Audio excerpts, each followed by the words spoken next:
Reporter ചാനലിൻ്റെ MD ആൻഡോ Augustine അദ്ദേഹം സംസാരിച്ചു എന്ന് മന്ത്രി വി അബ്ദുറഹ്മാൻ സംസാരിച്ചു. ഇവരൊരു മെയിൽ ചെയ്യുകയാണ്, എങ്ങനെ ഞങ്ങൾക്ക് ഇങ്ങനെ കളിക്കാൻ താല്പര്യമുണ്ട് എന്ന് പറഞ്ഞ് സ്പോർട്സ് മിനിസ്റ്റർ മെയിൽ ചെയ്യുകയാണോ ചെയ്യുന്നത്? അതല്ല, ഇത് സ്പോൺസർ ചെയ്യുന്ന ഈ റിപ്പോർട്ടർ ബ്രോഡ്കാസ്റ്റിംഗ് കമ്പനി അർജൻറ്റീനൻ ഫുട്ബോൾ അസോസിയേഷനോട് ഞങ്ങൾക്ക് ഇങ്ങനെ താല്പര്യമുണ്ട്, ഞങ്ങളുടെ സർക്കാർ ഇത് ഇനിഷ്യേറ്റീവ് എടുക്കാമെന്ന് പറഞ്ഞ് മെയിൽ ചെയ്താൽ അവരതിനോട് റെസ്പോണ്ട് ചെയ്യുമോ? ഞാൻ ചോദിക്കുകയാണ്, ഞാൻ സീരിയസ് ആയിട്ടുള്ളൊരു ക്വസ്റ്റ്യൻ ചോദിക്കുകയാണ്. എനിക്കറിയില്ല അങ്ങനെ ഇവർക്ക് അങ്ങനെ നേരിട്ട് ആക്സസ് ഉണ്ടോയെന്ന്. ലോകത്തുള്ള ഇത്തരത്തിലുള്ള എല്ലാ ഈവൻറ്റും ബ്രോക്കറേജ് വഴിയാണ് നടക്കുന്നത്. അത് ഈവൻറ്റ് ബ്രോക്കറേജ് എന്ന് പറഞ്ഞാൽ കമ്പനികളുണ്ട്. പിച്ച് ഇൻ്റർനാഷണൽ എന്ന് പറഞ്ഞ് റെലവൻറ്റ് സ്പോർട്സ് എന്ന് പറഞ്ഞാൽ വലിയ കമ്പനികളാണത്. ഈ കമ്പനികളാണ് എന്ത് ചെയ്യുന്നത്, ഈ ഫുട്ബോൾ അസോസിയേഷനായിട്ട് ബ്രോക്കർ ചെയ്യുന്നത്. ബ്രോക്കർ ചെയ്യുന്ന എന്താ കാര്യങ്ങളാണ്, ഇവരുടെ ഫീ മുതൽ ഈ ഇവൻറ്റ് നടക്കേണ്ട സ്ഥലങ്ങൾ, ഇതിൻ്റെ ബ്രോഡ്കാസ്റ്റിംഗ് റൈറ്റ്, ജേഴ്സിയുടെ അവകാശം എന്ന് തുടങ്ങി അതിലുള്ള സകല സാധനങ്ങളും കമേഴ്ഷ്യലൈസ് ചെയ്തിട്ടാണ് ആ ബ്രോക്കറേജ് നടക്കുക. മെസ്സി വരിക എന്ന് പറഞ്ഞാൽ വെറുതെ മെസ്സി വരുമല്ല, മെസ്സി എന്ന് പറഞ്ഞാൽ പ്രൊഡക്റ്റാണ്.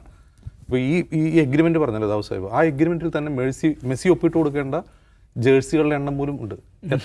എത്ര ജേഴ്സികളിൽ മെസ്സി നേരിട്ട് ഒപ്പിടണം, മറ്റുള്ളവർ എത്ര ഒപ്പിടണം, എത്ര ജേഴ്സി വിൽക്കാം, ഇതെല്ലാം കമേഴ്ഷ്യലൈസേഷനാണ്. അപ്പോൾ ഇത്രയും പൈസ ഇറങ്ങുന്ന ഒരു ഇവൻറ്റിൽ വി അബ്ദുറഹ്മാൻ ഫോം വിളിച്ചിട്ട് അർജൻറ്റീനൻ ഫുട്ബോൾ അസോസിയേഷനിൽ ഞങ്ങൾക്ക് ഒരു കളി കളിക്കാൻ പറ്റുമെന്ന് ചോദിച്ചാൽ നടക്കണ കാര്യമല്ല. അത് ദീർഘകാലത്ത് ബ്രോക്കറിങ്ങിലൂടെ മാത്രം നടക്കുന്ന കാര്യമാണ്. ആ ബ്രോക്കറിങ് നടക്കുന്ന ആരുമായിട്ടാണ്? ഓരോ രാജ്യത്തിൻ്റെയും നാഷണൽ ഫുട്ബോൾ അസോസിയേഷനുമായിട്ടാണ് ഈ ബ്രോക്കറിങ്. അർജൻറ്റീനൻ ഫുട്ബോൾ അസോസിയേഷനും അങ്കോള ഫുട്ബോൾ അസോസിയേഷനും തമ്മിലുള്ള ഇപ്പോൾ വരാൻ പോകുന്ന ഇവൻറ്റ്, ഒരു സൗഹൃദ മത്സരം, അതും ഇതുപോലൊരു കമ്പനിയുടെ ബ്രോക്കറേജിലൂടെയാണ് ആ ഡേറ്റ് ഫിക്സ് ചെയ്യുന്ന കളി നടക്കാൻ പോകുന്നു. അതിൻ്റെ ബ്രോഡ്കാസ്റ്റ് റൈറ്റ്സ് ഇതെല്ലാം. ഇനി കേരളം എന്ന് പറഞ്ഞപ്പോൾ സർക്കാരാണല്ലോ ഇതിന് ഇനീഷ്യേറ്റീവ് എടുക്കുന്നത്. ആദ്യം പ്രഖ്യാപിക്കുന്നത് വി അബ്ദുറഹ്മാനാണ്. അപ്പോൾ അതിന് സ്പോൺസർമാരെ കണ്ടെത്തണം. ആദ്യമായി അദ്ദേഹം പറഞ്ഞത് ഈ സ്വർണ്ണക്കടക്കാരുടെ ഗോൾഡൻ സിൽവർ അസോസിയേഷൻ അവർ ചെയ്യുന്നതാണ് പറഞ്ഞത്. അത്രയും പൈസ അവരുടെ ഉണ്ടാവില്ല, അതുകൊണ്ട് അവർ പിന്മാറി. അപ്പോഴാണ് റിപ്പോർട്ടർ ബ്രോഡ്കാസ്റ്റിംഗ് കമ്പനി രംഗത്തേക്ക് വരുന്നത്. ഈ റിപ്പോർട്ടർ ബ്രോഡ്കാസ്റ്റിംഗ് കമ്പനിക്ക് സ്വയമേവ ഇങ്ങനൊരു ഈവൻറ്റ് നടത്തി പരിചയമുണ്ടോ? അവർ ആ കമ്പനി രൂപീകരിച്ചിട്ട് 2-3 വർഷമാകുന്നേ ഉള്ളൂ. ആ കമ്പനി രൂപീകരിച്ചിട്ട് ഇപ്പോഴും ഈ റിപ്പോർട്ടർ ചാനലിൻ്റെ ഓണർ അവർ തന്നെയാണോ എന്നുള്ള കാര്യത്തിൽ തർക്കമാണ്. അവരെ പൂർണ്ണമായിട്ട് അതിൻ്റെ ഓണർഷിപ്പ് കിട്ടിയിട്ടില്ല. ഒരു കമ്പനി എന്ന നിലയിൽ അവർക്ക് അങ്ങനെ ഒരു ഇവൻറ്റ് കണ്ടക്ട് ചെയ്ത് ഒരു തരത്തിലുള്ള ഹോസ്റ്റ് ചെയ്ത് ഒരു തരത്തിലുള്ള പരിചയമില്ല. ഇനി ഒരു ബ്രോക്കറേജ് നടത്താൻ പോലും അവർക്ക് അങ്ങനെ എന്തെങ്കിലും പ്രവൃത്തി പരിചയമുണ്ടോ? ഇങ്ങനെ ഒരു ഇവൻറ്റ് നടത്തി പരിചയമില്ല, അങ്ങനെ ബ്രോക്കറേജ് നടത്തി പരിചയമില്ല. ഇനി അതല്ല, റിപ്പോർട്ടർ ബ്രോഡ്കാസ്റ്റിംഗ് കമ്പനി മറ്റേതെങ്കിലും ഈ അന്താരാഷ്ട്ര ബ്രോക്കറേജ് സ്ഥാപനമായിട്ട് സമീപിച്ചിട്ടുണ്ടോ?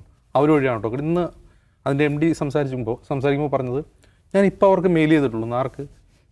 ആർക്ക് മെയിൽ ചെയ്ത കാര്യമാണ് പറയുന്നത്? ഈ അർജൻറ്റീനൻ ഫുട്ബോൾ അസോസിയേഷനോ? ഏത് ഭാഷയിൽ? ലാറ്റിൻ ഭാഷയിലോ?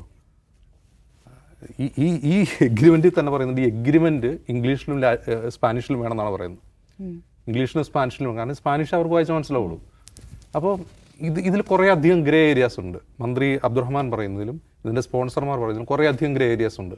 ഞാൻ മാഡ്രിഡിൽ പോയി അധികൃതരുമായി സംസാരിച്ചു. ആരോട്? ബാഴ്സയുടെ അധികൃതരുമായിട്ടോ ബാഴ്സലോണയായിട്ടാണ് സംസാരിച്ചത്. മാഡ്രിഡിൽ പോയി